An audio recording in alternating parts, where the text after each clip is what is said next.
Bienvenidos a otro encuentro con la verdad. Yo muy contento porque quiero saludarles desde el territorio ruso. Sí, Encuentro con la Verdad tiene una porción de Rusia acá para presentarles y vamos a tener un invitado muy especial, su embajador. Vladimir Sprinchen, embajador extraordinario y plenipotenciario de la Federación de Rusia en el Estado Plurinacional de Bolivia desde octubre de 2017. En 1985 se graduó del Instituto Estatal de Relaciones Internacionales de Moscú. En 1999 terminó sus estudios en la Academia Diplomática del Ministerio de Relaciones Exteriores de la Federación de Rusia. Tiene dominio del rumano, el inglés y el español. Ocupó diversos puestos de la sede central del ministerio y en el extranjero. Entre los años 2007 y 2011 fue asesor superior y ministro consejero en la Embajada de la Federación de Rusia en Kazajstán. A partir de mayo de 2013 es director adjunto del tercer departamento de los países de la Comunidad de Estados Independientes. Para mí es un honor, gracias por aceptar estar acá en la embajada. Quiero hablar con don Vladimir Sprinchen, que él es el embajador de Rusia en Bolivia. Gracias por aceptar la invitación, un saludo y un abrazo a todo el pueblo ruso. Muchas gracias a usted. Yo saludo a todos los espectadores y de parte del pueblo de Rusia, de la gente rusa, tiene que expresar sentimientos de estima, de unos sentimientos de amistosos de parte del pueblo ruso al pueblo boliviano. Muy bien, tenemos que saber mucho de Rusia, el tiempo va a ser corto, pienso yo. Pero, ¿cómo puede empezar? ¿Qué tal su llegada desde octubre del año pasado que está en Bolivia? ¿Qué puede comentar de su estadía? ¿Cómo se ha conectado con esta cultura pluricultural de Bolivia? Sí, muchas gracias. Es una pregunta para mí me gusta mucho porque yo puedo presentar a todo el mundo que yo estoy enamorado en Bolivia. Bolivia es un país muy diferente de otros países que yo visité durante mi carrera diplomática de 34 años y yo visito ahora aproximadamente medio del país, muchos departamentos, Lago Titicaca, Salar Uyuni, Tarija, Santa Cruz, Cochabamba, Sucre, Potosí, Oruro, Carnaval de Oruro, etcétera, etcétera. Me gusta mucho. Y me siento bien, no tengo ningunos problemas con la altura porque soy de otro, ¿cómo se dice?, lugar geográfico, pero me siento bien y encuentro mucha hospitalidad del pueblo boliviano. Me parece que bolivianos como rusos son mismos con sus almas, con sus corazones abiertos, con sus almas plenas de amor a otros, a extranjeros, a huéspedes. Y ahora cuando nuestros presidentes tienen que reunirse dentro de 2 semanas, me parece que es un momento de más acercamiento de nuestros países, de nuestros pueblos. Y para mí esa entrevista es una buena oportunidad para presentar que Rusia está abierta para Bolivia. Muchas gracias. Vamos a hablar de eso bastante, pero antes quiero conocer un poco más de usted. ¿En qué países estuvo? ¿Cuál es su formación diplomática? Yo gradué en la Universidad de Relaciones Internacionales en 1984 y desde ese año yo estoy en la profesión, carrera diplomática, 34 años en agosto. Yo trabajaba en unas comisiones de servicios de bastante grande tiempo, de 3, 5, 6 años en varios países, en Rumania, en Kazajistán, en Cuba, pero y unas delegaciones, comisiones de servicio cortos en varios países durante mi trabajo en la Cancillería. Y yo tengo 2 hijos, son adultos, ambos son diplomáticos, y el hijo y la hija, y toda mi familia está trabajando en esa región. Por ejemplo, mi hija trabaja en Colombia, en la Embajada de Rusia en Bogotá. Mi hija trabaja en la Cancillería y su responsabilidad es relaciones bilaterales con Ecuador. Por eso, bien, y hablan español mejor que yo, pero yo estoy en mi inicio de estancia aquí, de mi misión en Bolivia, y espero que me voy a perfeccionar. Y Bolivia es el primer estado donde yo trabajo como embajador. Antes yo ejercito otros niveles de diplomacia, pero es muy importante que yo tuve oportunidad de trabajar en varias partes del mundo, con varios idiomas, con varias culturas, con varias geografías, etcétera, etcétera. Eso me ayuda en aprender la alma, ¿cómo se dice? Un nuevo país en base de una experiencia que tengo de mi carrera diplomática de antes. Qué bueno. Coménteme, usted ha visitado Cochabamba, bueno, ha visitado todo Bolivia casi. No todo. Yo casi tengo un todo. sueño de Trinidad, de Bení, todavía falta. de Cobija, de Pando. Cobija sí. y Pando. Bueno, pero quería hacer una equidistancia entre qué partes de Rusia son tan distintas como aquí en Bolivia, porque un paceño es distinto que un cruceño, un cochabambino que un veniano. Coméntenos un poco de esa Rusia interna. Cada vez yo con mucho orgullo señala que Rusia también es un estado plurinacional como Bolivia. En Rusia tenemos más de 100 grupos étnicos, nacionalidades, y hay unas regiones como departamentos, pero en Rusia se llaman repúblicas autónomas, que de donde sus nombres proviene del nombre de esa etnia que vive en ese lugar. Por ejemplo, Tatarstán, la mayor parte de la población son tataros.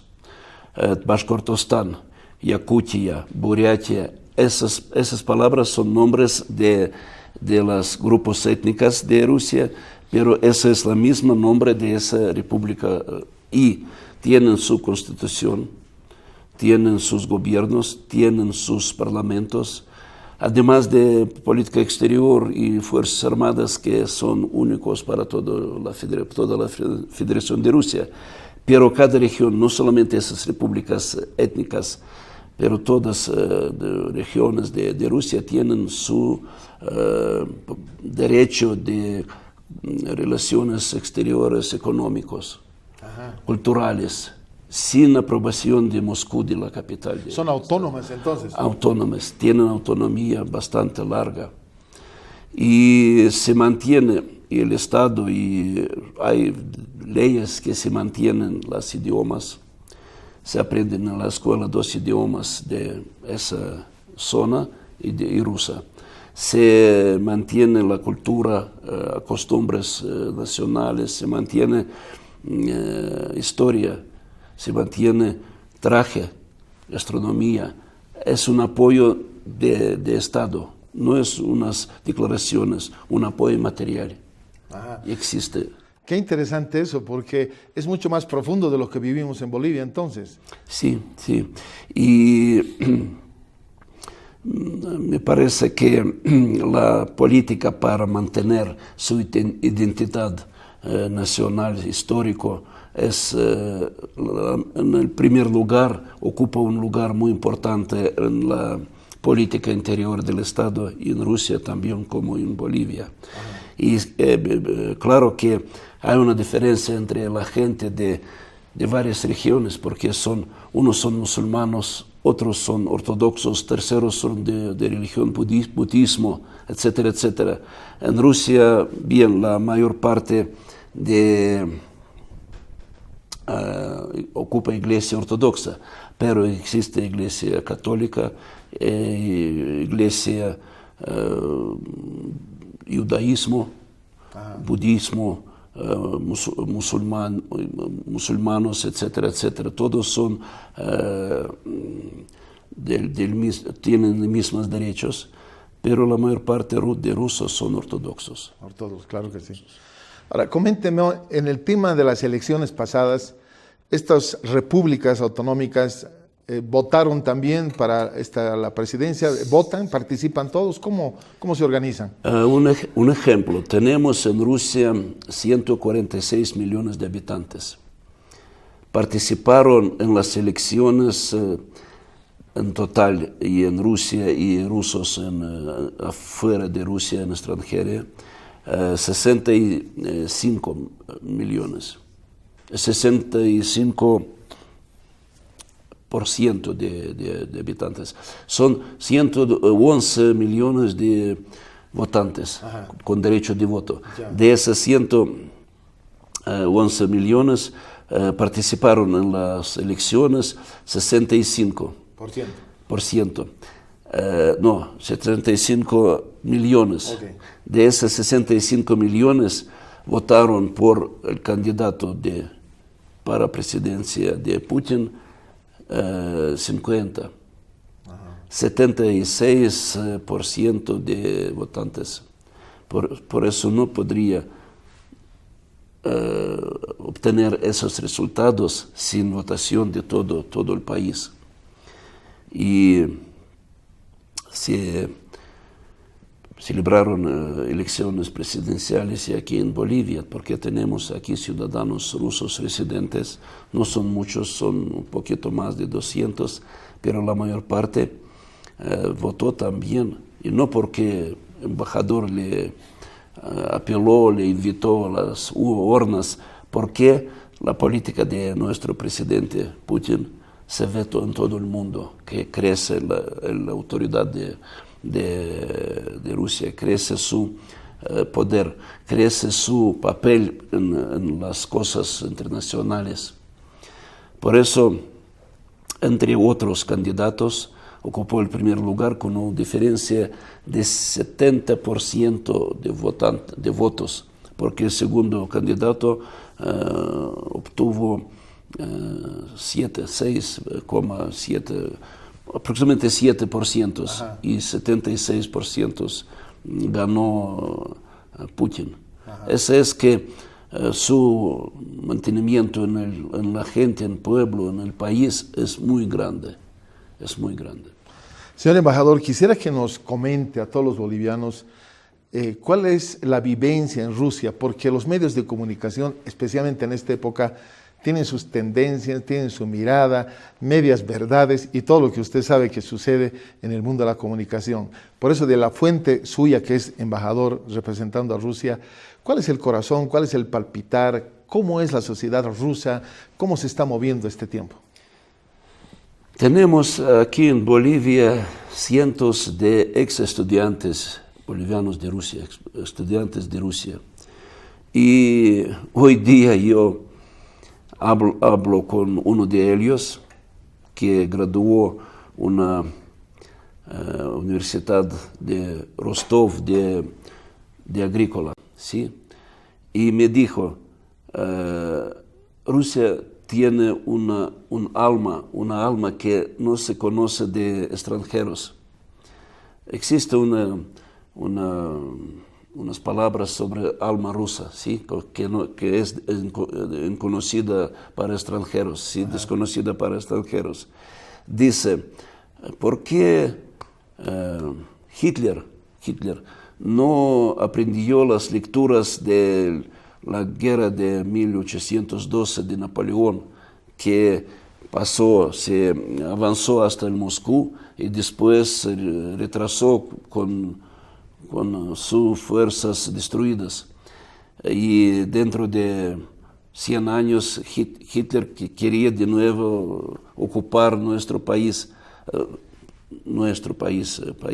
Rusia, Unión Soviética.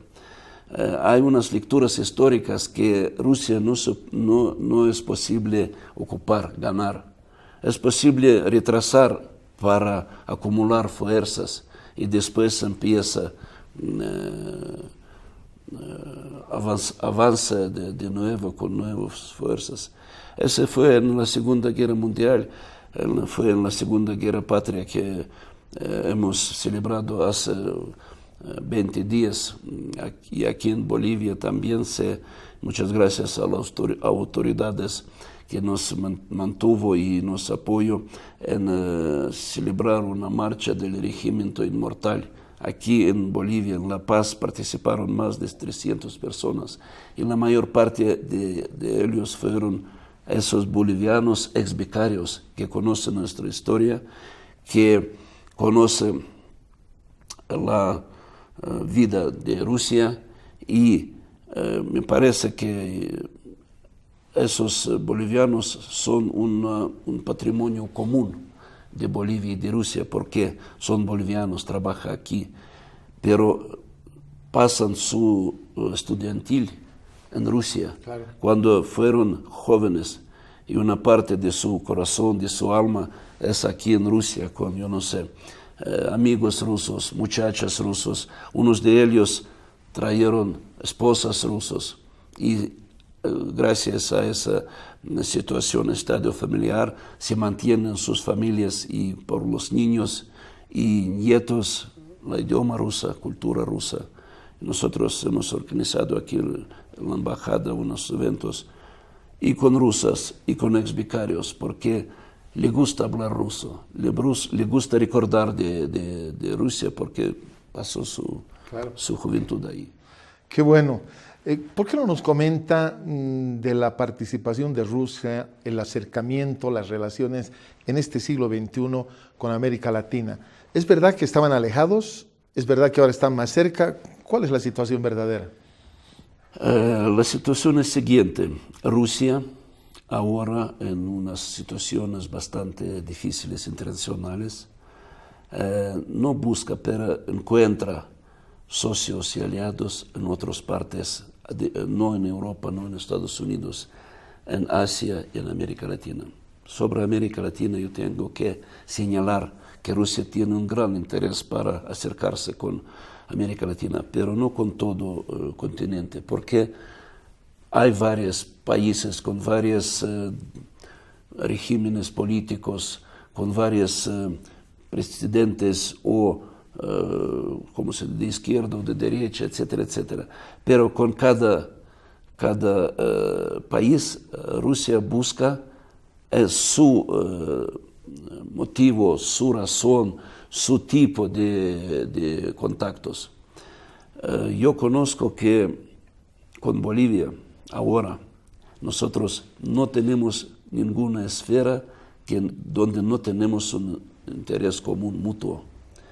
Pero, por ejemplo, con Argentina, yo no soy especialista, pero en palabras generales, con Argentina buscamos de cooperación comercial, con Brasil también, con Nicaragua, además de comercio, se habla de cosas humanitarias.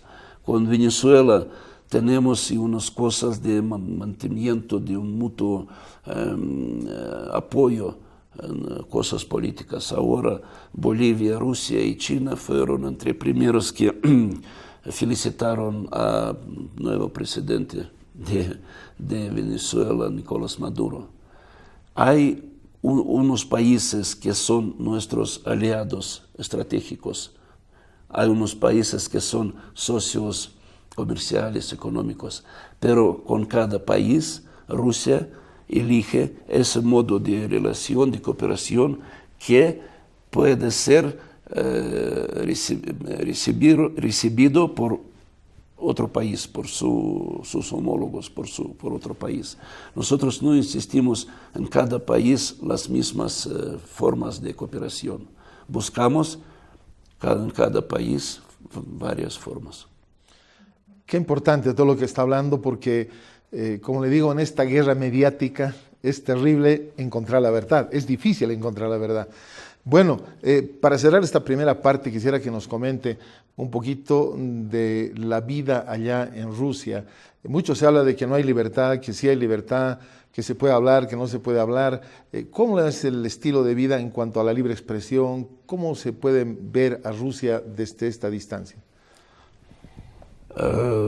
Usted se recuerda que la Unión Soviética se destruyó hace 25 7 años, en 1991. Y la primera constitución nueva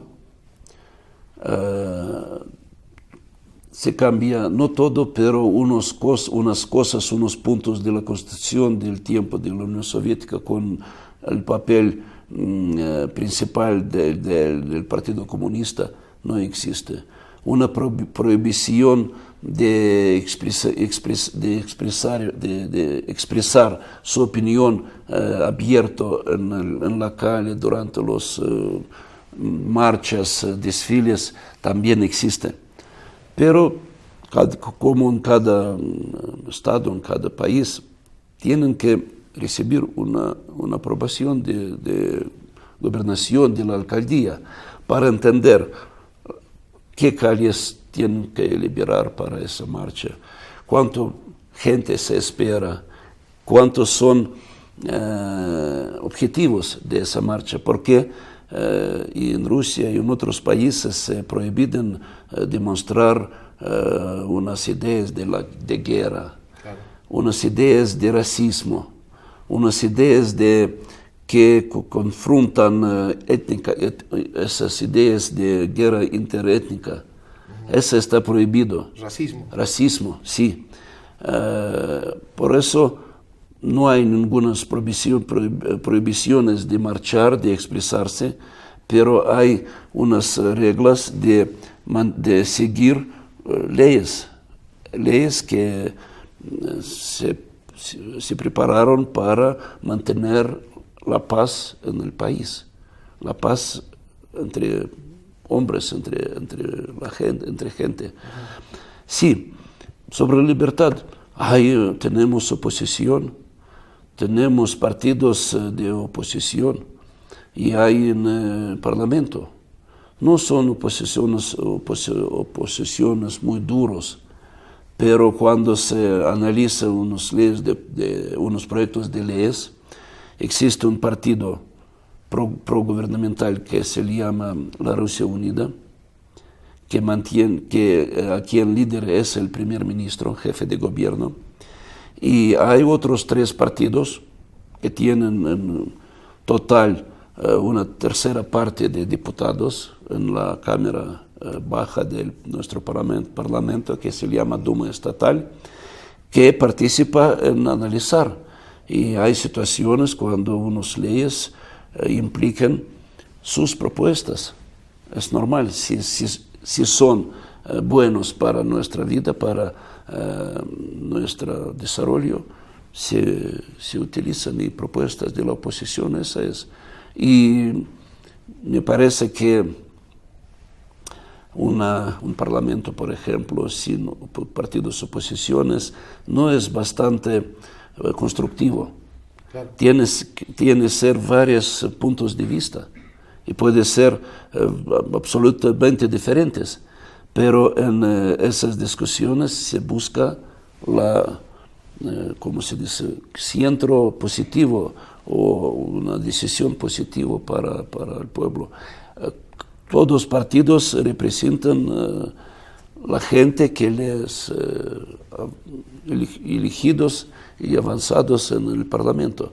Por eso nuestra gerencia y presidente y jefe de gobierno y presidentes de ambas cámaras del Parlamento entienden, reconocen que en una vida política es necesario una parte que es progubernamental y es necesario una oposición.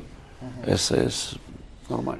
Estamos terminando esta primera parte, estamos en territorio ruso, en la Embajada de Rusia acá en Bolivia. Estamos hablando con el embajador extraordinario y plenipotenciario de Rusia, Vladimir Sprinchyan, que nos está contando así, abiertamente, lo que es Rusia en la perspectiva y en la vivencia de él. Hay más. En esta segunda parte vamos a conocer más detalles que quizás usted no conoce. Aguardemos.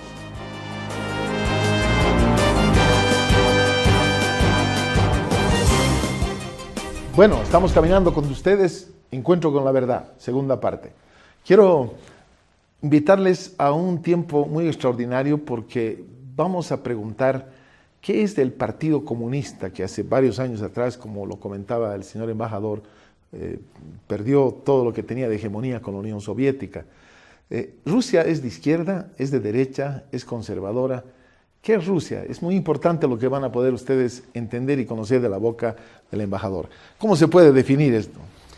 Hay una broma que en Rusia ahora tenemos un capitalismo con cara de humana. Pero en serio, tuvimos que cambiar la economía. No la economía de plan, de tiempo socialismo, pero una economía de mercado. Por eso aparecieron empresarios ricos, dueños de muchas plantas, de riquezas naturales, etcétera, etcétera.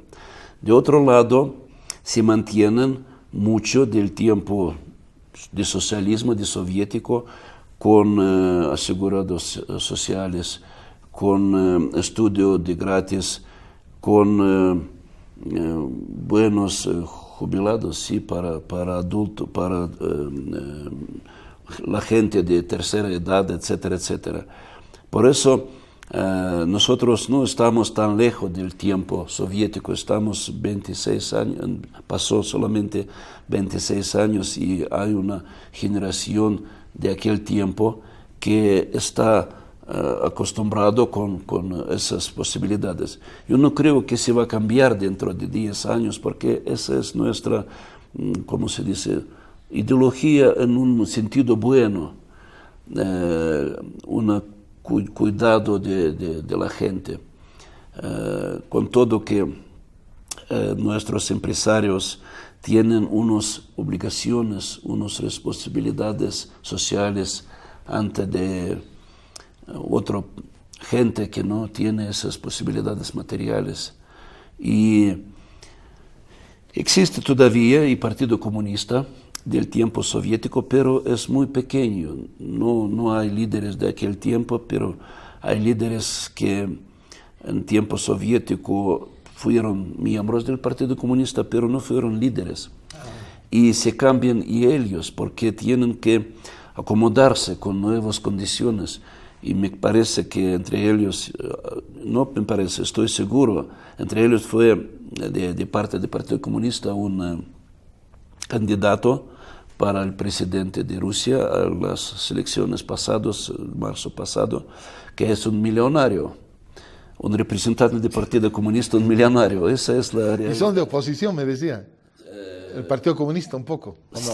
Sí, sí, no es miembro del Partido Comunista, pero es candidato de parte del Partido Comunista. Claro. Dice que es un buen dueño, fue un jefe de una compañía agrícola, pero es un millonario con grandes cuentas en bancos de Suiza.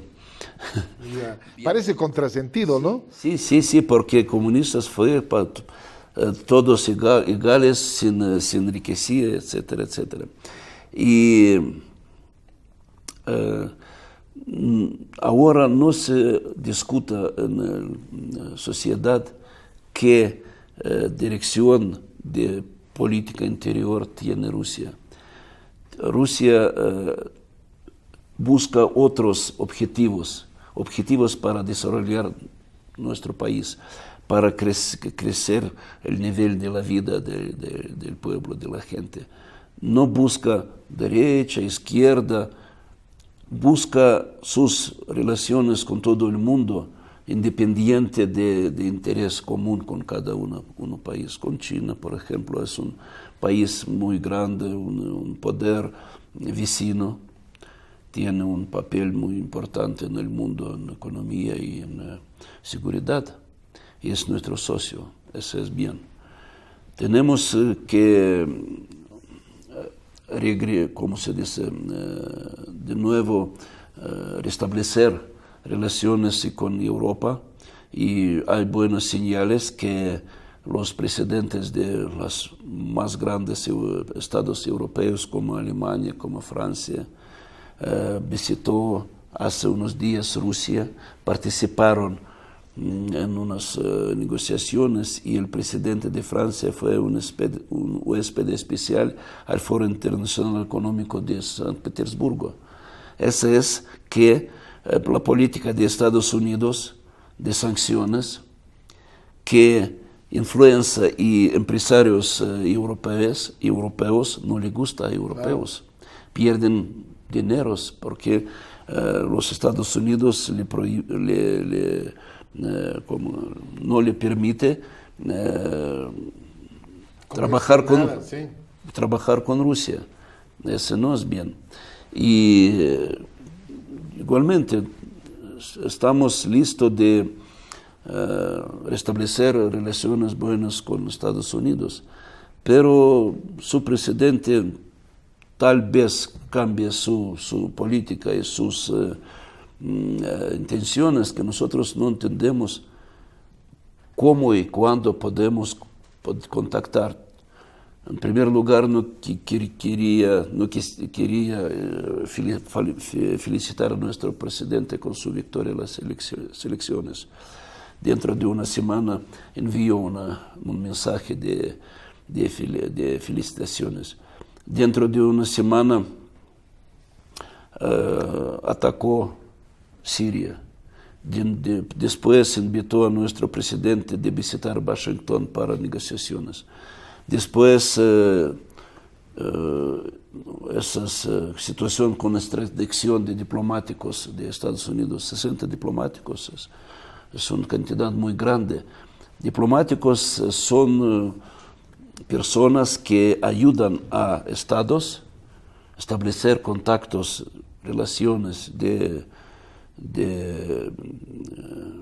económica, comercial, política, humanitaria, etcétera, etcétera. Esa es nuestra tarea aquí en otro país, de ayudar a capitales, de establecer, de mantener, de ampliar relaciones. Sin diplomáticos no hay quien trabajar en esa esfera.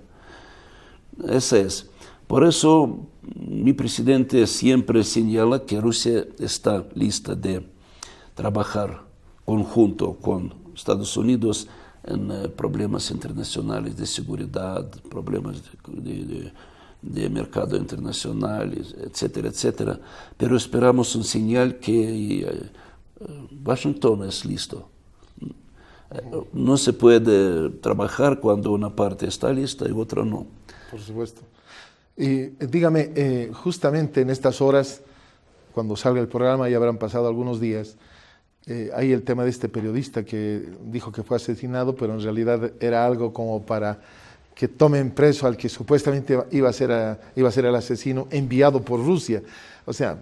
Tenemos sí otro problema con Ucrania. Usted tiene razón.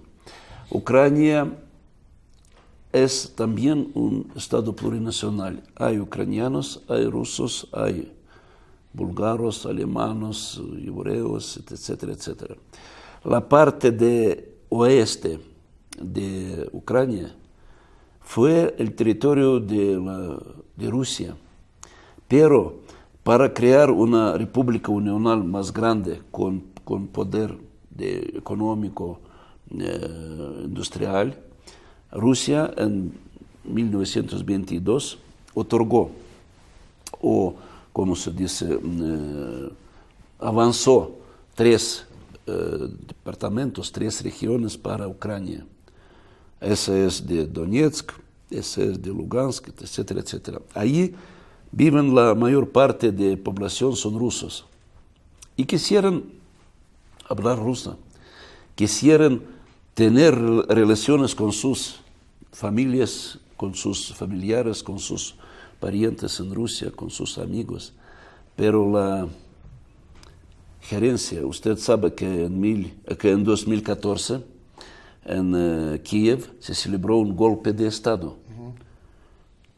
Fue una revolución y ahora en la gerencia hay representantes de unos, no son partidos, son unas fuerzas políticas de tipo de fascismo, porque son heredores de sus abuelos que participaran en componencia de Fuerzas Armadas de Alemania contra la Unión Soviética.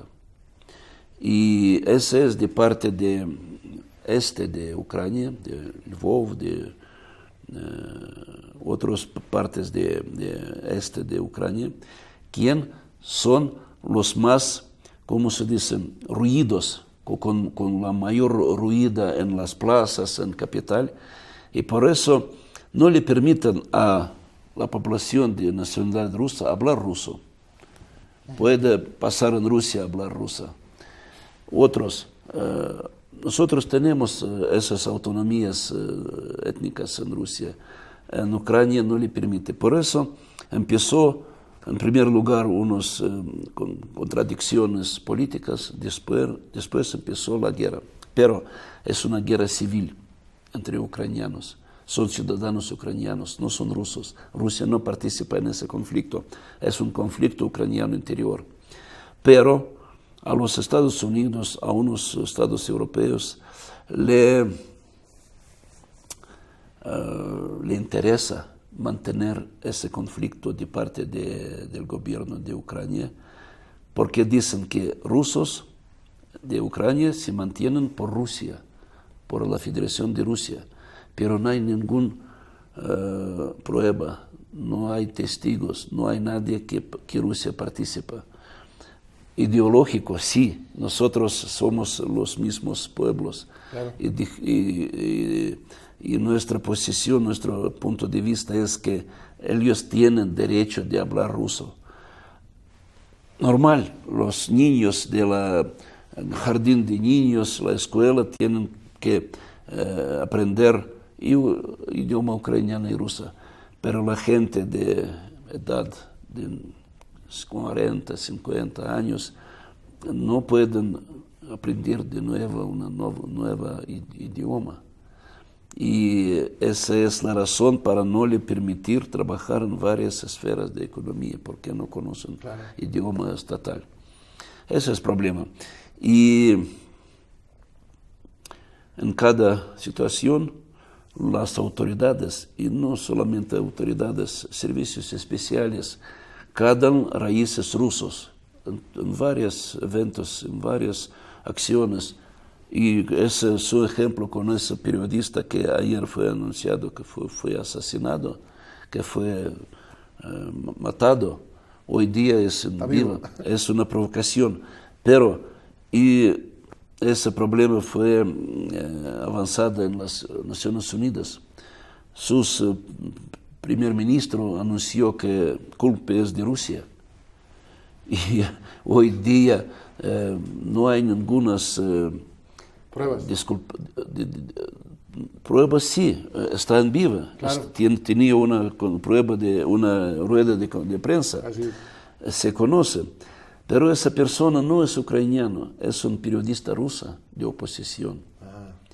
Se reunieron esos opositores en la capital de Lituania, en Riga, hace 2 meses o 3 meses antes de las elecciones presidenciales y dicen, no me interesa una Rusia grande, no interesa que Rusia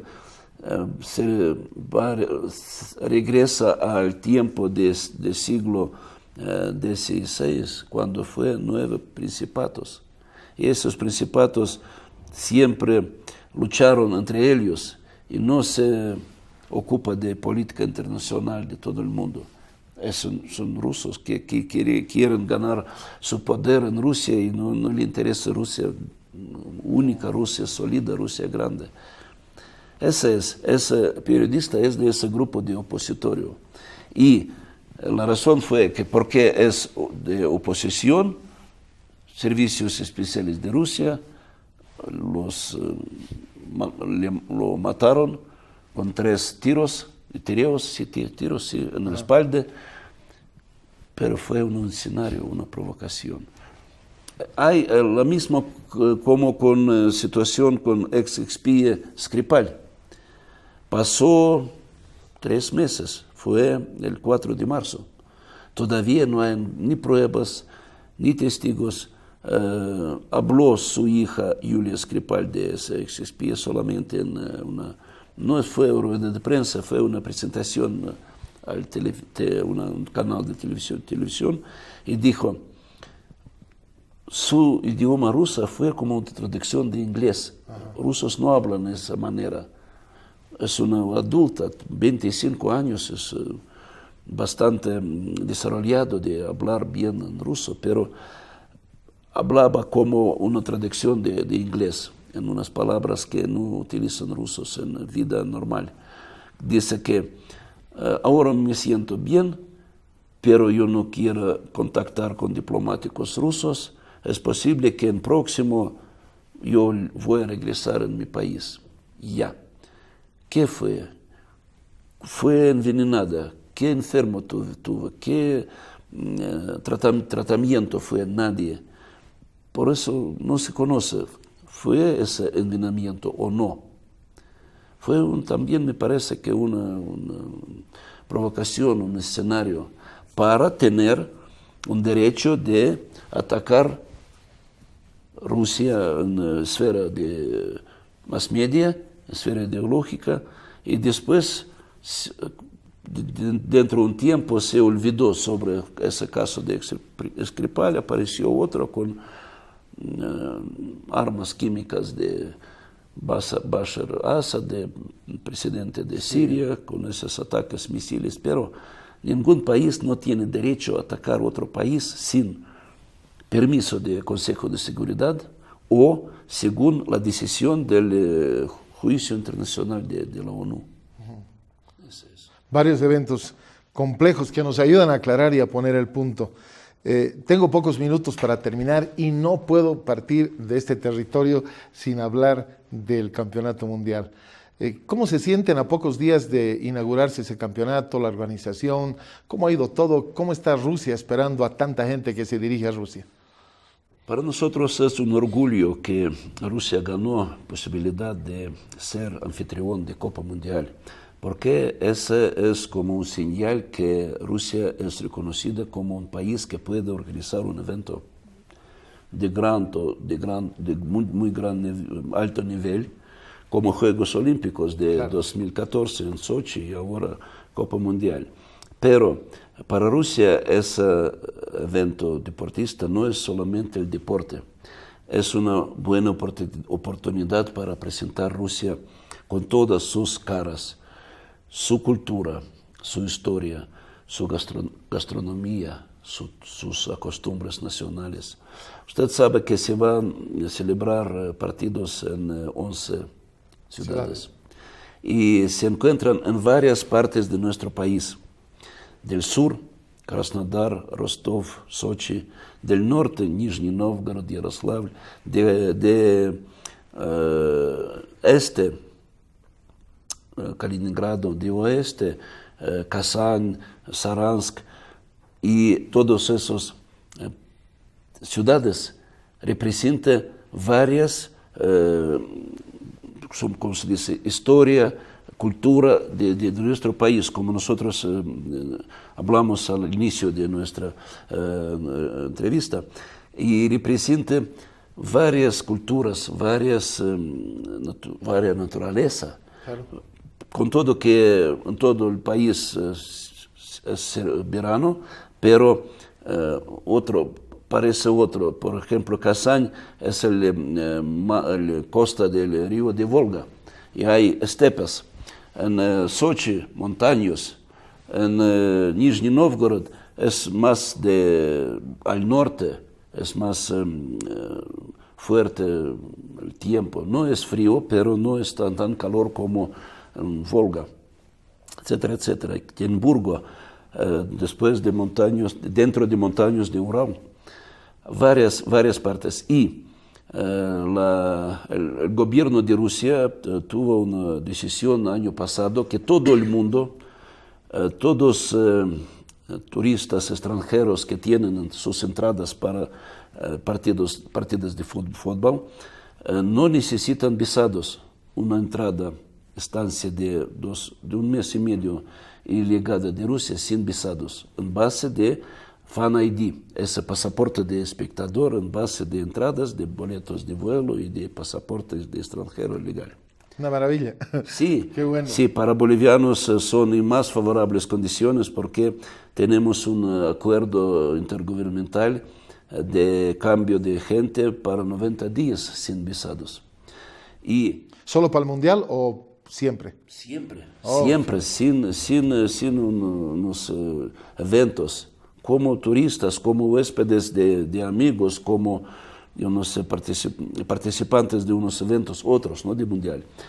Para participantes de mundial es ahora solamente, especialmente para todo el mundo, pero para bolivianos no independiente, es una para próximo, para toda la vida nuestra.